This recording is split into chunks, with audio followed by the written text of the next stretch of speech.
I am going to be making forward-looking statements today, so I encourage everybody to read this at your leisure.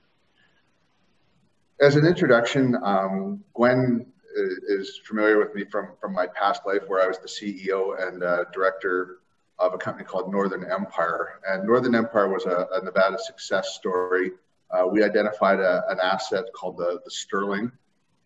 We were able to acquire it, and 16 months or 18 months later, we sold the company for 10 times what we had paid for that asset. It was a well-executed exploration program. It was a forgotten asset that we brought into the market, surfaced the value, and then ultimately created the win for shareholders. So we've leveraged that experience into Eclipse. I've been working in Nevada for the past 10 years. Series of projects dominantly focused in the Walker Lane, and really that's been where I've been making my bread and butter for my career. So, introducing the company, the Eclipse name is really what we want to do. We want to exceed our previous win with Northern Empire, and we do have a proven team. Again, it's the Northern Empire team, but there's also other people that have had numerous successes within the mining space that's part of the team. We've got a strategy for unlocking value, acquiring assets, and really surfacing values for shareholders. We do work in Nevada, which is a premier jurisdiction, or a tier 1, I believe is the fashion statement of the day. Hercules, we're extremely excited about it. It was a forgotten asset. It's about an hour outside of Reno, essentially hiding in plain sight. And every day as we look at the data that comes in and drill it and explore on the project, we get more and more excited about it. Then the final pillar of us is the strength of the team. We've got a good group behind us and a good management team, and we have that ability to fund in all markets. You look at what we did with Northern Empire. We raised $35 million in essentially a flat to down market, and we're able to translate that into a win for shareholders, and those financings were accretive. Speaking to the team here, there are names here that you'll be familiar with. Myself, Doug, Daryl Carty, Jeff Sundar, and Dylan, as well as Adrian, were part of Northern Empire. We've got some very strong advisors. We've got Nolan Watson and David Oram from Sandstorm. But two people that I want to focus on are people that have made a history of founding companies in the mining space, and that's the chairman of the company, Marcel de Groot, and his partner, David DeWitt. Collectively, these guys are Pathway Capital. And they've been serial founders and incubators of companies within the mining space. 5 different companies that have come out of the Pathway shop have gone on to $1 billion valuation. So these guys, what their model is partnering with the best people and the best teams that have got repeated success, and really helping them take their business to the next level. So that's the endorsement of what is behind Eclipse. You look at what they did. They were part of the founding team that brought Sandstorm into market, and they also brought Equinox into the market. Those two companies there currently have a market capitalization of $5 billion or more, and so we're really excited to be working with them. And they're great people to work with, so it makes for a day that you enjoy coming into the office and collaborating with these two geniuses in the market in the mining space. Historically, though, as a group, we do have also, beyond just Pathway, a lot of depth. Whether it's the Northern Empire success story, the mains, Akipa, Esperanza, and Sandstorm. We also have people on the board that were part of the founding group of Newmarket, which got taken out for $1 billion. One of the direct founders of International Royalty Corporation is our director, Doug Hurst. He's probably our lead director. And we've got a lot of people that have got an extensive network. Total value of all these takeouts is $4.6 billion. So really a who's who in the mining space of people that have created value and liquidity for shareholders. So when I think about Eclipse, and there's the question of what do you want to grow the company or whether you want to sell the company, given the depth of the team that we have here, it's actually is an either or, and it's more of a market dictation. If I am given a lucrative opportunity to liquidate the company, we can go down that route. And if we are going to grow into a mining company, we can go down that route. We've got the bench strength within our team to be able to achieve that. So when we created Eclipse, we were able to sit down and create a plan as to how we wanted to do this and create value for shareholders. First and foremost, it was just the fact of making a plan. It's not just go out there and find a project and go. We thought about what we wanted to do for jurisdiction. We looked at scale. All these projects, as other people have said, need to be of scale to be able to attract the investment and make these projects significant. So we wanted it developable, simple to execute. And we also, given our history, we focused in Nevada. Going forward, we take a systematic approach. We did technically de-risk it. And we've been able to add some excellent people to the team. One of the key members of the team now is Dr. Warwick Board, who was able to join us. And he's one of the best geologists that's actually walked the face of the earth, in my opinion.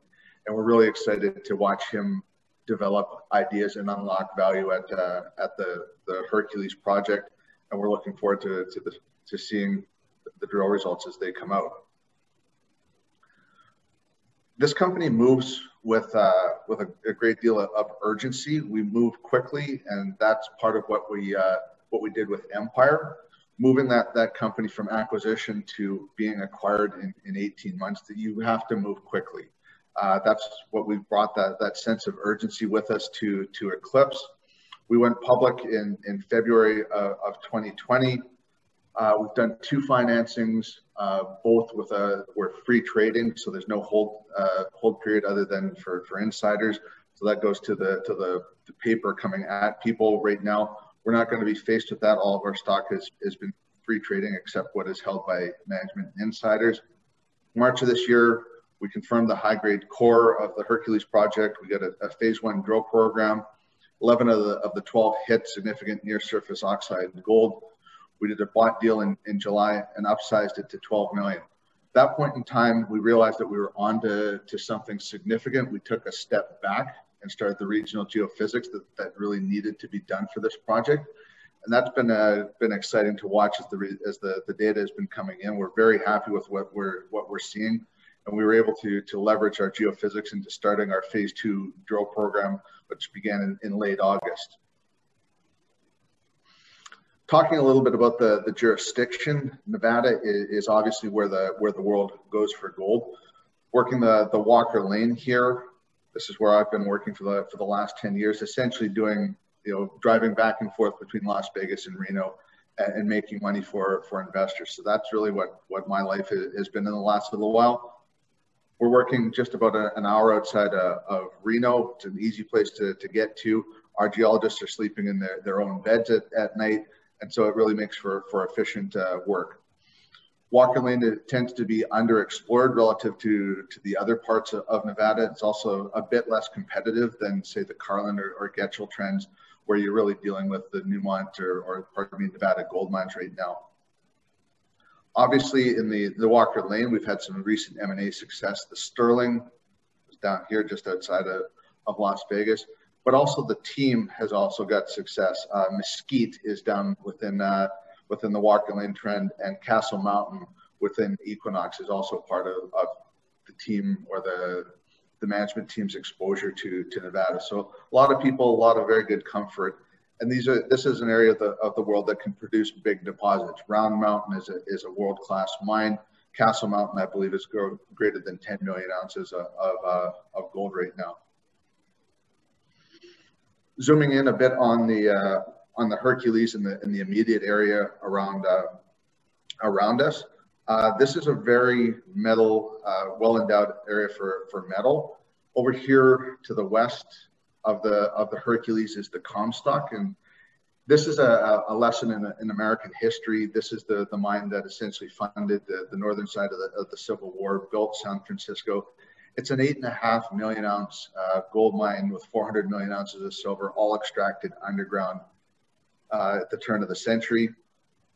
one of the things that attracted us to this area and to the Hercules is if you backed out, if you made that discovery today of what the Comstock is, and if you actually look through it, look at it, drive through it, what is the Comstock in a modern discovery sense? And you sort of get the idea that, okay, this is a 50 million ounce open pit heap leach deposit.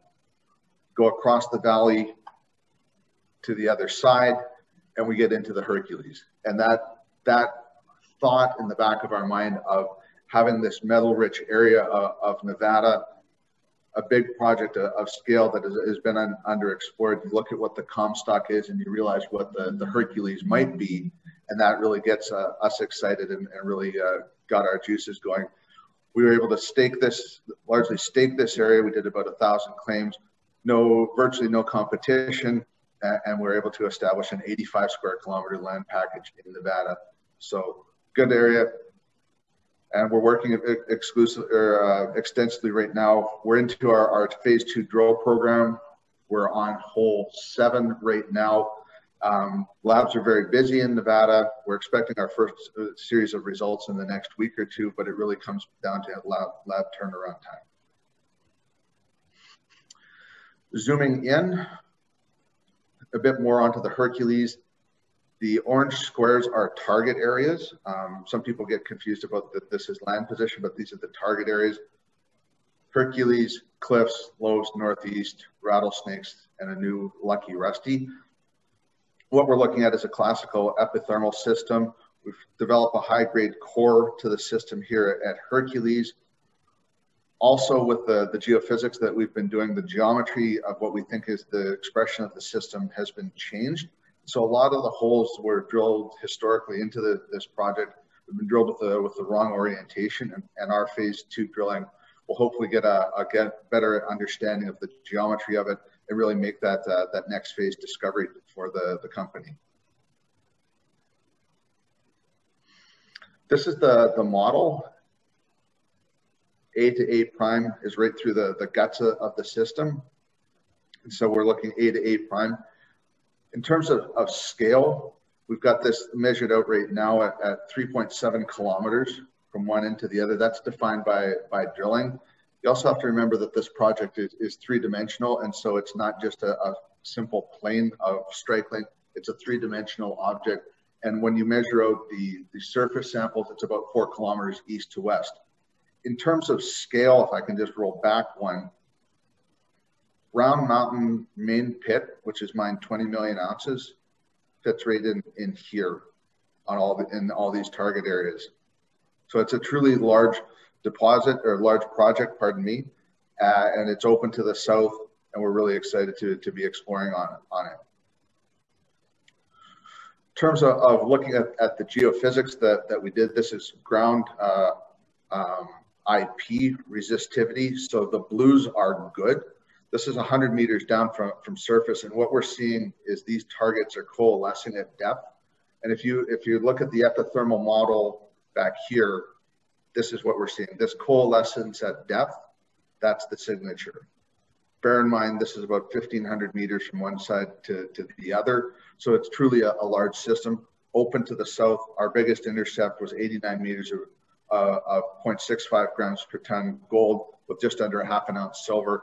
The deposit is thickening to the south and remains open to the south. So very exciting for us to be exploring. You see the phase 2 holes here in white.